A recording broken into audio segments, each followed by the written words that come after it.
The McCarthy era was a formative and terrible experience in American history.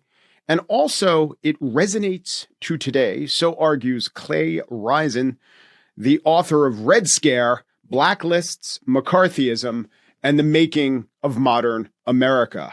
A lot of books have those subtitles, right? And what went on then is going on now. But this one makes the case pretty well. And we're going to talk about that. We're going to talk about the history. Clay Risen is here. Clay, thanks for coming in. Thanks for having me. So the argument of the book is manyfold. And I want to get to all that. And I want to get to the history. And I want to talk about today.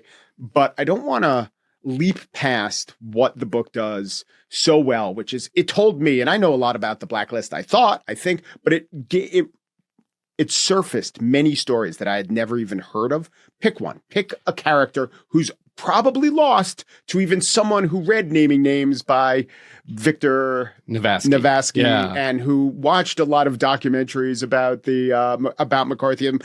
There are many that I didn't even know about. Pick one. Yeah. Okay. So one person I haven't talked about in some of my interviews, but I really was fascinated by was Sterling Hayden. Yes. Who is Captain McCluskey. Yes, takes it in the neck by Michael Captain Corleone. McCluskey. He was also, appeared in Dr. Strangelove. Right, General Ripper, right? Yeah, he's General Ripper. But his past is fascinating. Just to give a quick picture, he was a sailor. He didn't want to go into Hollywood, but he ended up in California, and he was sort of picked out because he was a really good looking dude. Yeah. And he was cast in tall, all these, strapping. Yeah. And so he was cast in a bunch of, sort of B movies. He hated it. And so when World War II came around, he signed up for the military, and he ended up working for the OSS and was parachuted into Yugoslavia. He fought with the partisans. He got to know Tito personally. And as a result, he sort of had this romantic idea about communism. So after the war, he went back to Hollywood and he joined the party very briefly. And he realized, this communism is not the communism I knew. I don't want anything to do with this. So he left very quickly. It's not Tito's communism. Yeah, well, I think he just became more of a realist. Mm-hmm. But Tito was a U.S. ally. Yeah, sure. And right. I mean, he wasn't a Soviet communist. But in any case, years later, in 1953, Hayden was fingered as a communist. And so he was, required to name names, and he was called by the House Un-American Activities Committee to come forward. He got a lawyer. Yeah. The lawyer basically said, and this was a guy who did this for everybody. The lawyer said, you've got to do it. Yeah. Your career's over. You got to do it. Hayden Your career's over if you don't do it. Right. Yes. Yeah, you got to do it. And at that time, to set the tone, to give the setting, many had testified already. Mm-hmm. Hundreds many had named names, and they've named, I think you put in the book, like 908 names at that point. Yeah. And some people named a lot. Some people named a few. The lawyer said, look, at this point, this is all just a degradation ceremony. Everybody knows all the names. Yeah. There's no secret. You're not going to reveal something, but you have to do it just to bend the knee to Congress. Mm-hmm. And it's terrible, and it's anti-American. And the thing, Hayden was recently divorced, and he didn't want to lose his kids. That was really the thing. He didn't care about Hollywood. He didn't want to lose his kids. So he did it. And because this is how lives were destroyed. Yes, this is how lives were destroyed. Right. So it wasn't just taking of your money. The courts would follow up. Just the institutions of society would look at a person who either didn't testify or was found in violation. That was it. It was over for them on so many levels. Yeah, absolutely. And Hayden, he did testify. He named names of people he already knew. Two names, I think. Yeah, two names. They were people who had already been fingered. He said, I don't remember the rest. And he was valorized by Hollywood, the conservative side of Hollywood. Here's somebody, a good American who went along. He got contracts, and he writes. He has. I would recommend people if you're curious about Sterling Hayden, his memoir is fantastic. It's called Wanderer. He's a really great writer, and he recounts this. And he says, years afterward, people would come up to me and they would say, hey, you did a great thing for America. And he would say, you don't understand how much I hate myself. Yeah. You don't. And he would get jobs in westerns, which Yeah, he hated. he hated He lived westerns. on a series of houseboats, and Yeah. he moved out of L.A. yeah, he lived It's in just like, Sausalito. right, this is a guy who, you know, in the continuum of heroes or Clifford Odets or the whole continuum of did you name names or didn't you? He did the very reasonable thing that I think almost all of us, or if we were decent people, would do, and it still ruined him. They weren't ruining communists, they weren't ruining far leftists, and they weren't just going after people who had, you know, some association they needed to apologize for. Hayden was seen, he played heroes in the movies, and it ruined him. Why? Because he had a conscience, unlike McCarthy. Yeah, absolutely. I mean, the thing that really jumps out for me is that story, right? You can look on the surface and say, wow, and his best roles, the roles we remember him for, were ahead of him. Yeah. You know, he really became famous after all of this. The reason why Wanderer gets published is because he was those roles we talked about. But when you hear from him, you find out, oh, the destruction was all internal. And that's something I think sometimes, that's what I wanted to communicate through the book, was that even people who collaborated were often destroyed internally. And so that the costs weren't measured simply in how many people were fired, how many people were blacklisted, but was also how many consciences were destroyed, and that's immeasurable. Yeah, but it's easy to say, you know, this affected the entire country, and that's, I think, what I wanted to get across with the book. And so we know about Sterling Hayden because he was Sterling Hayden. He wrote a memoir about it. There are countless people who were teachers, who were civil servants, who were low-level members of the armed forces, and they were probably in the exact same position. I mean, there's another guy that I talk about in a chapter on education. He was a Slovakian immigrant. Havlasky? Julius Levati. Yeah. And he grew up poor in New York, but he went through the public school system. He ended up getting a PhD from Columbia, and he taught math at Bronx Science, and he was widely considered the best math teacher in America. And Bronx Science, to interrupt, has produced more Nobel laureates than Spain, Mexico. I can name most countries. Yeah. I mean, Bronx Science. It's not an exaggeration. Right. So he's literally teaching the future best and the brightest at a time when America claimed, hey, we need to be at the forefront. We are in a Cold War. Part of the reason there's a Red Scare is because of our scientific vulnerabilities to the Soviets. Yes, and you know, look, Levati, like a lot of teachers, was an idealist, and in the 1930s, he had associated with, you know, he was still a member of the American Labor Party, which was a left-wing party in the United States, but he was called down to Congress in front of Joe McCarthy, and they asked him, are you a communist? Have you ever been a communist?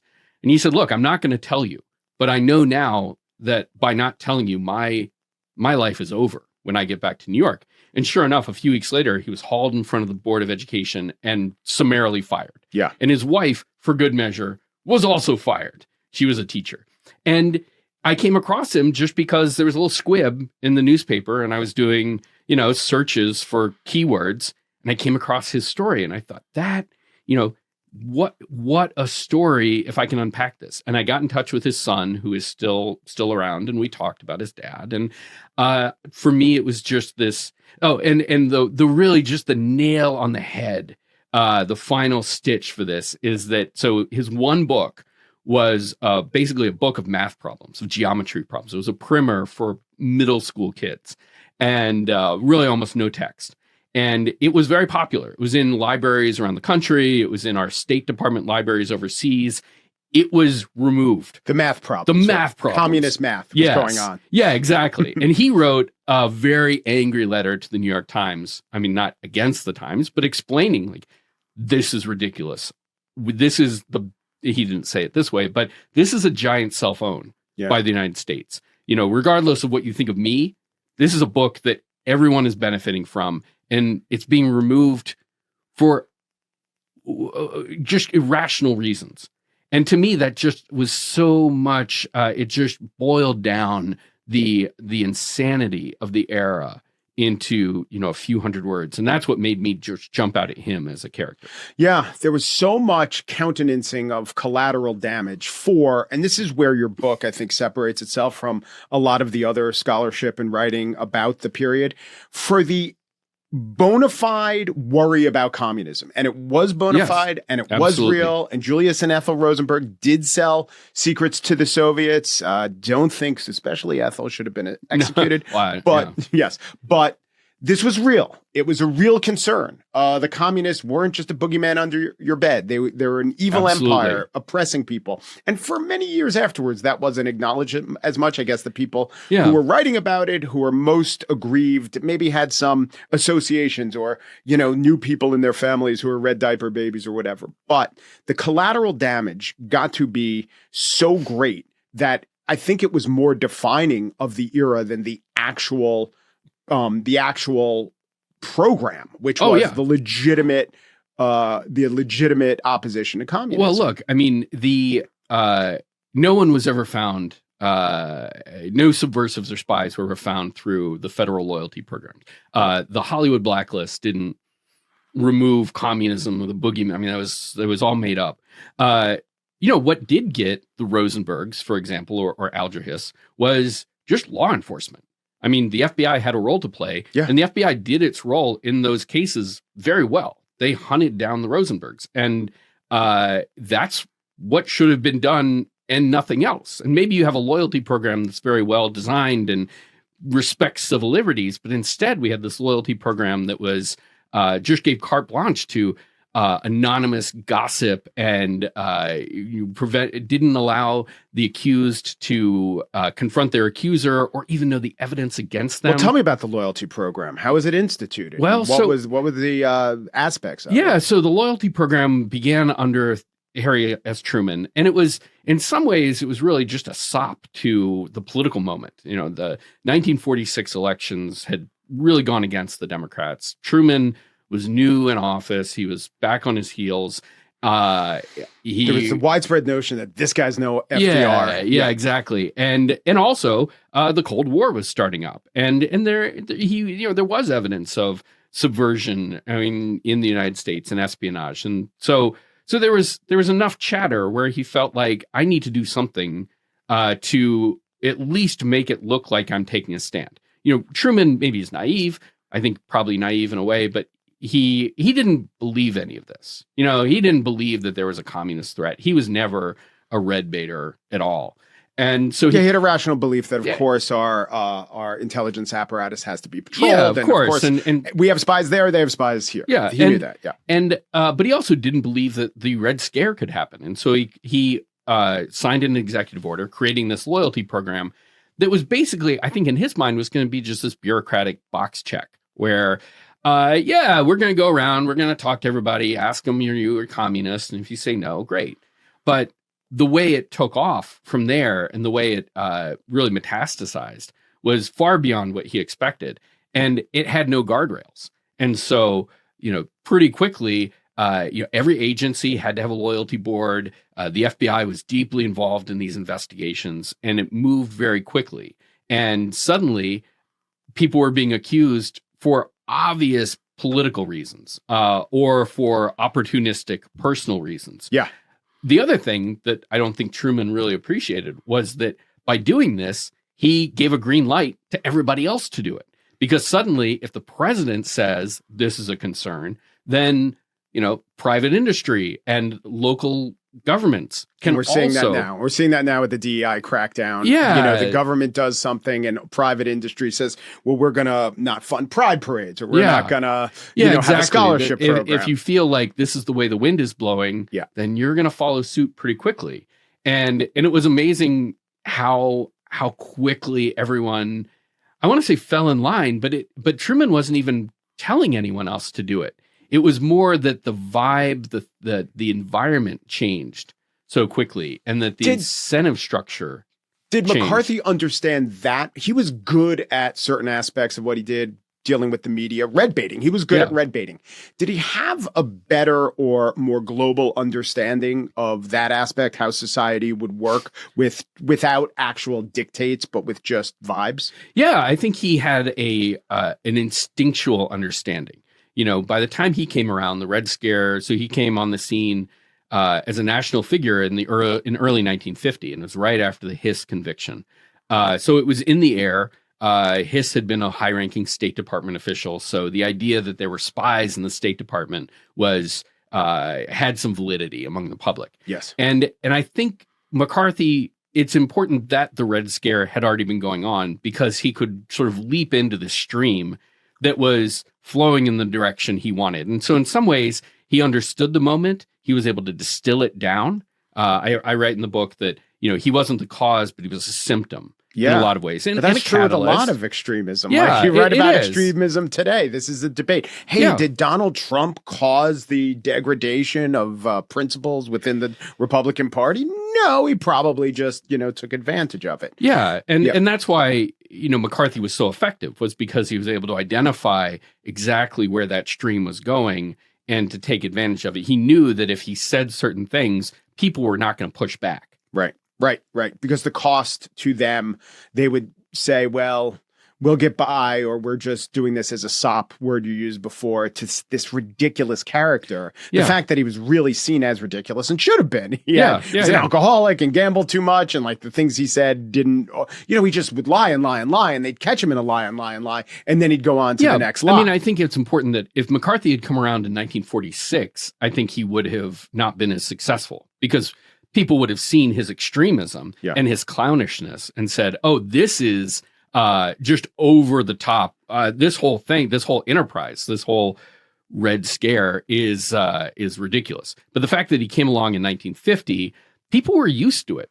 And they were, I think we're unfortunately entering another period, or already have, where people are willing to see gross civil rights violations and just say, oh, that's how things are today. Yeah. And that's what happened in the Red Scare. People were just, you'd hear some terrible story about someone who's was fired for almost no reason, or they were blacklisted for a ridiculous reason, and it would be a squib in the newspaper because no one thought it was weird. It was a dog bites man story. Yeah, or people want to be self-protective, or you fight your battles, or people, this is a big thing, people congratulate themselves on being sophisticated enough not to fall into that trap. I know how to navigate these waters. I'm not Sterling Hayden. I didn't meet with Tito. Things like that. Or I'm not this guy from Bronx Science. I see where the wind is blowing. Yeah, absolutely. And it's why so few senators. I mean, Margaret Chase Smith deserves an enormous amount of credit. She stood up in very early on. She was a senator from Maine Republican. She stood up in June of 1950 and gave a speech on the floor of the Senate where she just called out McCarthy and just ripped into him. And she had a statement of conscience that she asked everyone to sign on to. Only 4 people did, 4 senators, and 3 of them backed, or she was one of them. 2 of them backed out, and the third, Wayne Morse, switched parties. Yeah. So it wasn't. She was deserves an enormous amount of credit because she took a lot of heat for this. It was early on, but she was also made an example of, and so no one else spoke up for years afterward. I mean, Democrats did, but no one in the Republican Party until 1954 was willing to stand up to McCarthy. So Margaret Chase Smith and that speech got cited a lot in recent years, post January 6th, by, I will say, people, often Republicans, who lost the argument, who lost the current argument. And impossible not to read that and see resonances of Lynn Cheney. Impossible. Oh, absolutely. Yeah, I think that's a very good parallel. Margaret Chase Smith wasn't kicked out of Congress, but she was definitely her career was sidelined. Yes. McCarthy made sure of that. So what was the partisan breakdown of all this? Because first of all, we have to remember the parties weren't cleanly right and left, and there were a lot of Southern Democrats who were very conservative and signed on to McCarthyism. But there were many parts of McCarthyism that were less popular with Republicans than Democrats, right? Yeah, there were. I mean, one of the things that so we say McCarthy was a Republican senator from Wisconsin. Yeah, and one thing, some of his biggest allies were Democrats from Nevada or the South. Yeah, of course. Yeah, Pat McCarran was very much a McCarthyite. When you fly into that airport, and it's still the Las Vegas the McCarran Airport. What it's named after. I think that's really funny.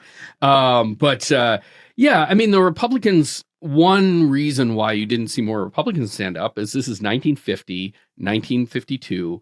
The Republicans had thought they were going to win the presidency in 1948. and Truman came roaring back. And Dewey did not defeat Truman. Dewey did not defeat Truman. And Dewey had refused, to his credit, Dewey had refused to run on communism and refused to red bait. And the lesson of that was we need to lean into this. Mm-hmm. And so it was very hard for Republicans to say, this McCarthy guy is helping us out. He is, and McCarthy was in that regard, a team player. Like if you were a friend of his or if you were on his side, he would fly into your state and he would give a barn burner speech and it would help you in your race. I think if the primary system then looked like the primary system now, this would have been figured out during the primaries and the whole party would have been redefined as a anti-communist party. And then you got to wonder what Eisenhower would have done. Absolutely. He still would have been elected. That's how popular he was. But as hard a choice as he had to do the decent thing or to stand up to this faction in his party that probably supported a lot of his agenda, it would be that much harder if it was clear that this party was a pro-red baiting party. Yeah, absolutely. Yeah. And and it took years before, and I think it really took the presence of Eisenhower to sort of lock in his victory to kind of lock in Republican dominance so that dissenters within the party or opponents of McCarthy could start to feel like they can stand up. And even then it took a year before any senator, Ralph Flanders was the first senator. He was from Vermont. He was a flinty old Vermont was very Republican state. Yes, but old school, small town Republican. And it took him well over a year after Eisenhower's victory to stand up and essentially give his version of what Margaret Chase Smith had said 4 years earlier. But he ripped into McCarthy, and that made a difference. I mean, Flanders was a really... he's one of these quiet guys that you never heard from until he got his back up and he went after McCarthy viciously. He was one of, I think, when you tell the story of McCarthy's downfall, Flanders sometimes gets forgotten. It's not like he was the decisive force, but it mattered that a Republican stood up and just so clearly indicted McCarthy. I know there are not a lot of international flights into Rutland, but name an airport after that guy, right? Yeah, right. Yeah, exactly. By the way, total side note, I have said for a long time that one of the worst things that happened to American politics was the ideological sorting of the parties. Mm-hmm. And this was something that the political science advocated for, and E. Schatzsnyder did the journals of political science said this is so unreasonable that the parties are not ideological sorted. And I've always likened it to dogs. And when you have purebred dogs, there's more genetic problems. And there's a lot of examples like this. When you have a weird mixing of different interests in a group, you'll get oftentimes much better outcomes. Oh, absolutely. And so when I always thought of it with the civil rights era. I never thought of it as much with the red baiting era, but it's so true. Yeah. One of my previous books was a history of the making of the Civil Rights Act. And that's absolutely the case. I mean, there were all kinds of Republicans and all kinds of Democrats. And of course, the Southern Democrats were the big hurdle. Yeah. And so much of what made that bill possible and made it possible in this very, it's amazing how big the Civil Rights Act is, was because there were so many liberal and maverick Republicans. It could never happen today because everyone is just, there's a party line, there's an ideology, and if you don't fit in, you're out. Yeah. Well, this brings me to the New Deal. And this is you have two great theses about this and then about what caused this.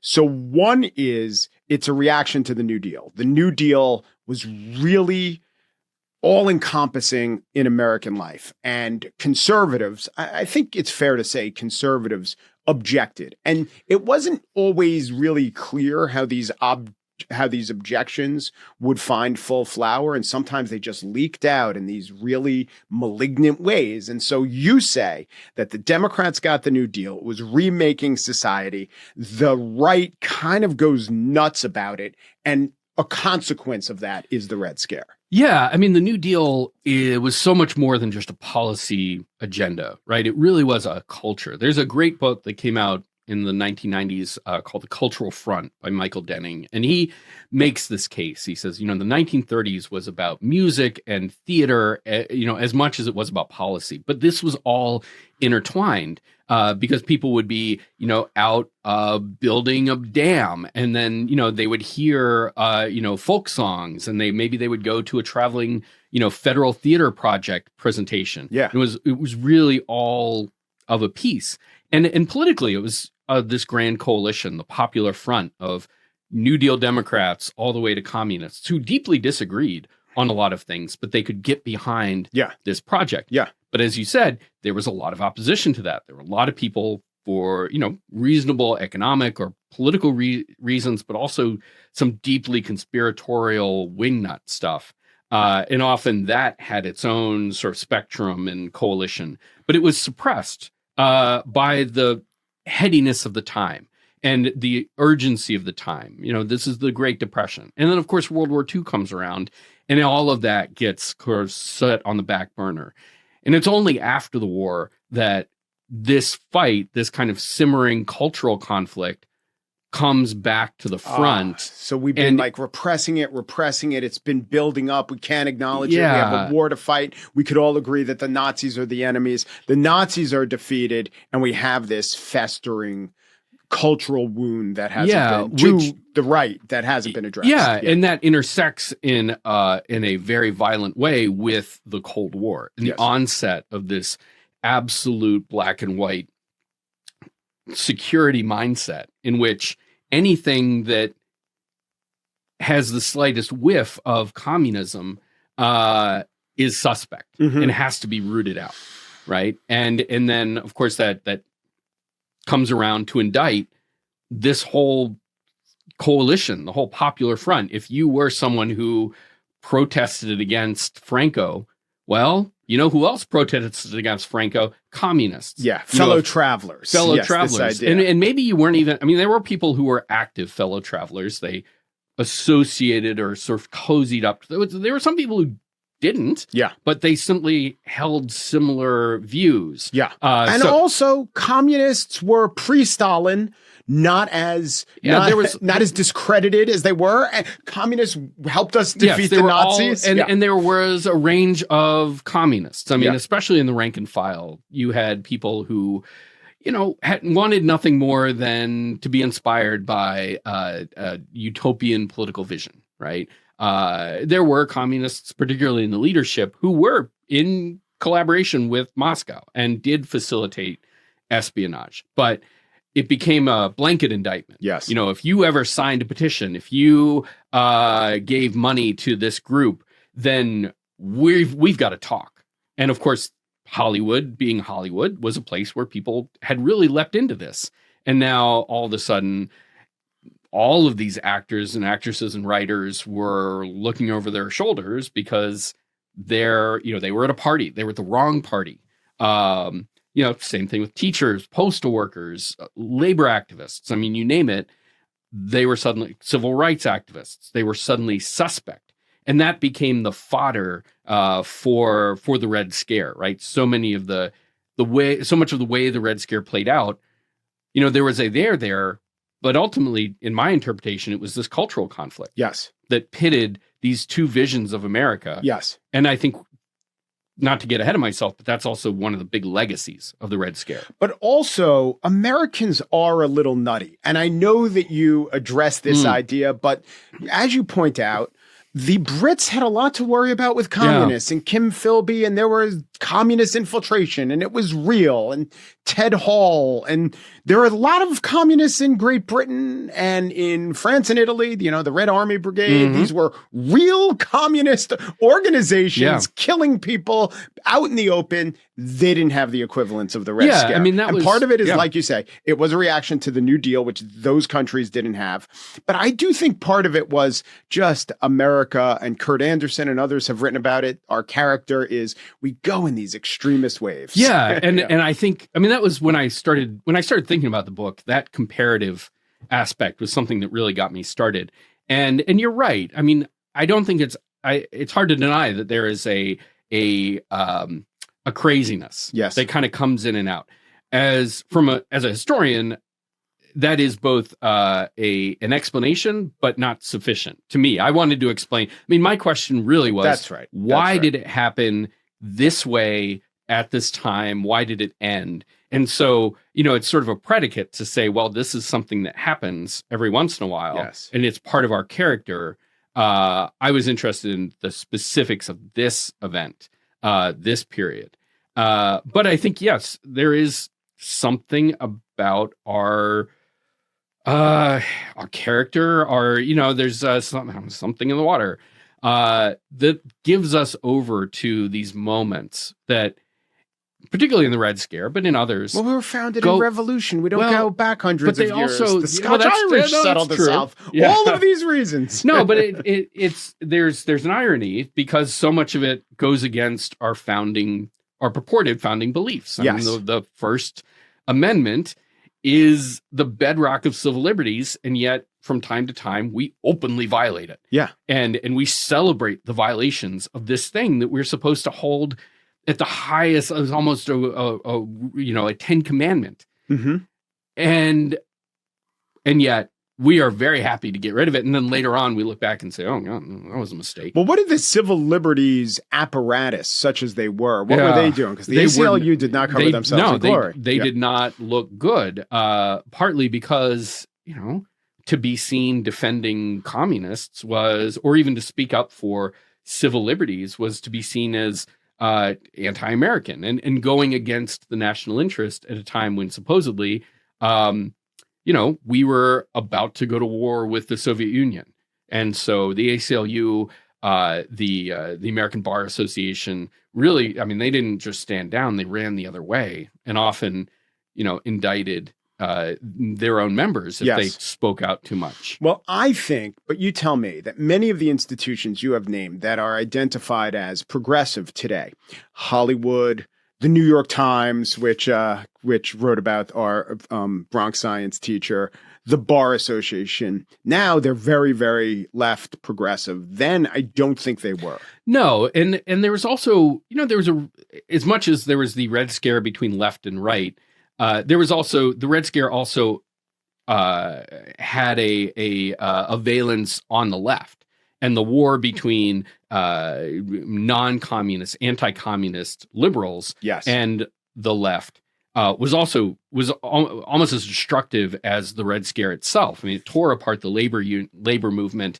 It decimated that coalition between left and center that had driven Roosevelt forward, that had, lasted through the Truman era.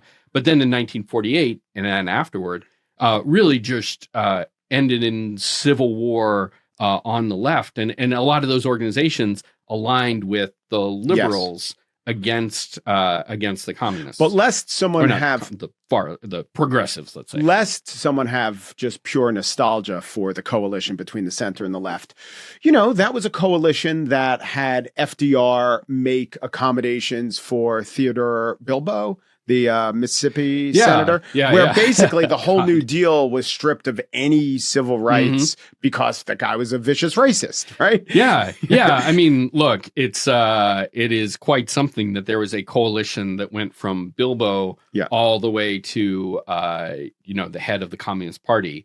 It's to Roosevelt's credit, such as it is, that he was able to hold that together. But there were enormous costs. Right? Because he was not able to, say, extend a lot of the benefits of the New Deal to African Americans. I asked you about the institutions of civil liberties. This is what I was wondering about. It seems like the story is Eisenhower is a smart guy and a very decent person, and in his guts he hates it, but eventually McCarthy is so weakened that Eisenhower and those aligned with him can do something about it.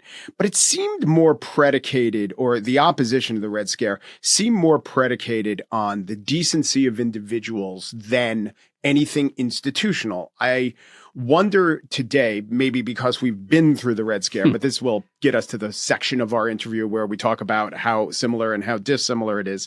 I wonder if today, if that were going on, today we point to, well, here's what we know about civil liberties, and here's what we know about civil liberty law, and here's what we don't even have to think about or work through from a moral standpoint. We just know that it's wrong. Was that going on then? Were there enough people with who were respected thinkers or a body of work where you could point to what America is that could discredit the Red Scare? Yes and no. I mean, it certainly existed, but there were too many people who were willing to set that aside. I mean, the Supreme Court itself is a great example, yes, where you had people like Hugo Black and William O. Douglas who were just adamant pro-civil liberties. And anytime a Red Scare case came before them, they were guaranteed to be, unfortunately, dissenting. And they were leaning on a pretty established reading of the First Amendment and of, civil liberties law broadly.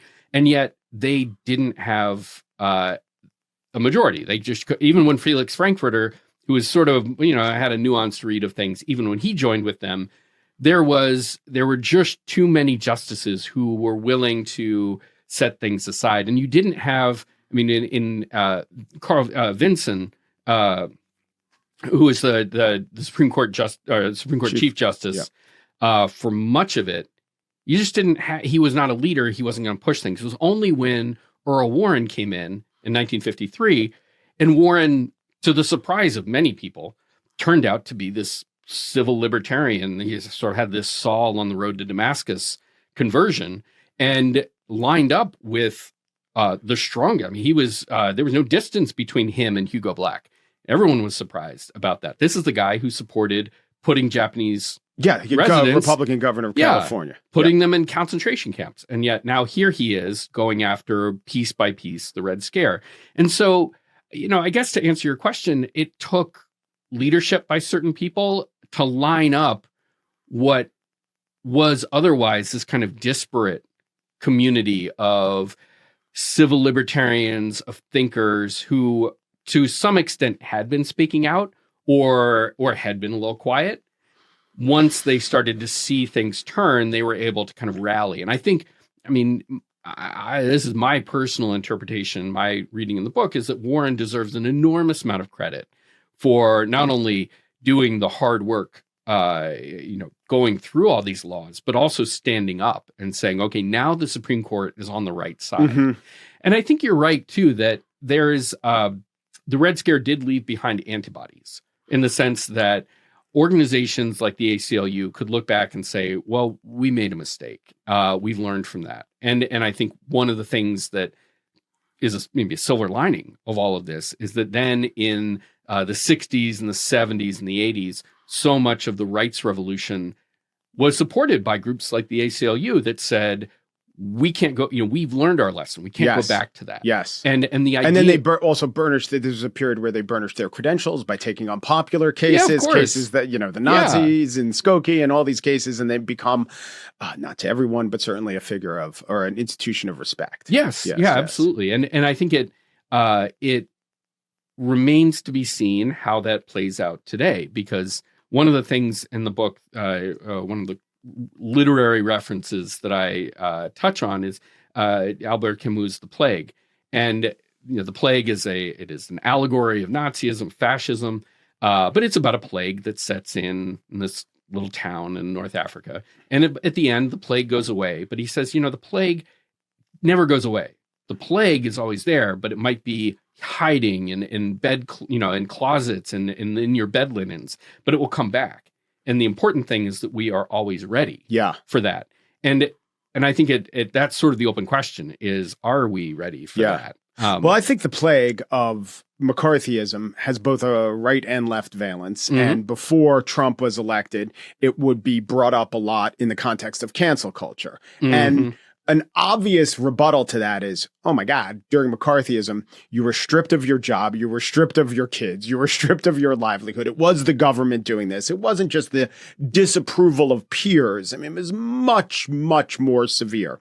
On the other hand, as you said to me, the idea of, I was thinking of how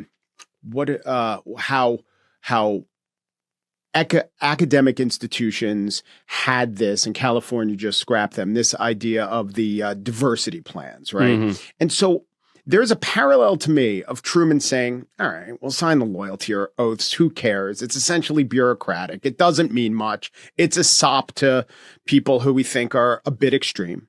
And the idea of having to sign on to these diversity pledges. And if you don't sign on to them, you're pretty much not getting hired at many institutions. So I think there is a parallel there. Yeah, no, absolutely. And sorry, I misspoke earlier. Yeah. For those listening at home, it was Fred Vinson, not Carl Vinson, was somebody else. It's a military guy. Yeah, he's a military guy. Yes. There's an aircraft carrier Right. named after him.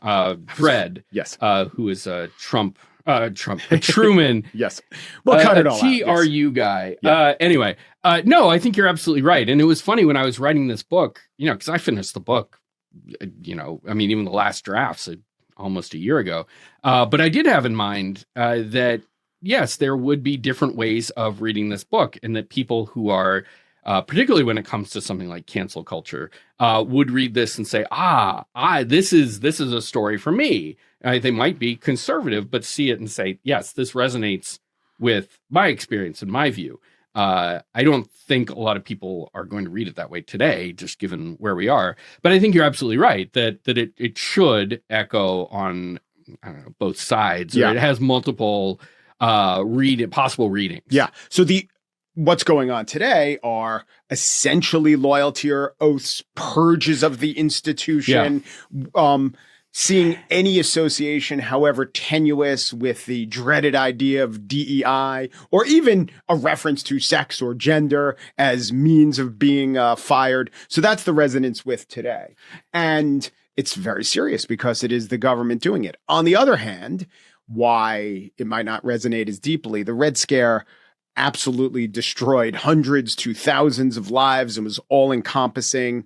And I don't want to downplay the severity of what's going on with the DEI purge, but the courts are standing up to it. I don't think that there is, among certain aspects of society, there is a fear of DEI, but it's nothing like the communists. And also, communism was real and they were going to kill us with a bomb. And diversity people are just going to do, whatever they're going to do, a training or an academic statement. Yeah. Yeah, no, absolutely. And I think, look, everything remains to be seen. So, do I think that we are replicating the Red Scare?